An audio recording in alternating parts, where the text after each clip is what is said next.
Ассаламағалейкум, арма қазақ елі, аты жөнім Арулан Нұрданғазыұлы. Ал достар, басталды, жұмыртқа Қытайға тасталды деп қуанышты түрде осы видеоны бастамақшымын. Қай жерде екені әзірге белгісіз, бірақ видеода анық көрініп тұр. Біздің бір ағамыз Қытайдың бетіне жұмыртқа лақтырып, оны Қытайына қайта қуғаны жайлы видеоны қазір бірлікте тамашалайық. Қараңыздар.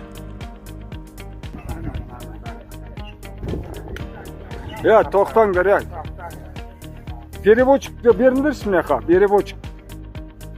Казахстан, подожди, Казахстан, Китай, нам не нужен.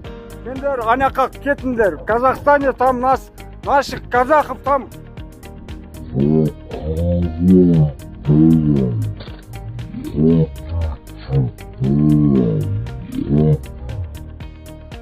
Давай, уходи, давай. Кетіңдер Қытайларыңа нахуй.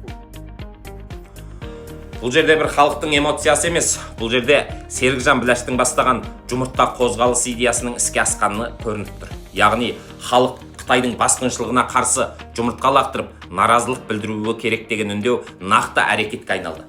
Жұмыртқа қару емес, бірақ бұл жерде ол қарсылықтың символына айналды. Түркияда, Еуропада және әлемнің басқада дамыған көптеген елдерінде билікке немесе басқыншыларға осылайша жұмыртқа лақтырып, халық өз сөзін жеткізеді. Бір ғана жұмыртқа 1000 сөзден артық дереді.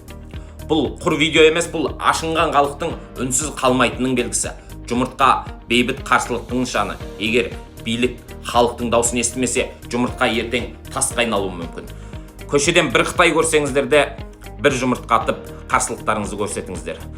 Ассаламағалейкум, сау саламатта болыңыздар, видеоны бөлісіңіздер, арнама жазылыңыздар, видеоға лайк басыңыздар.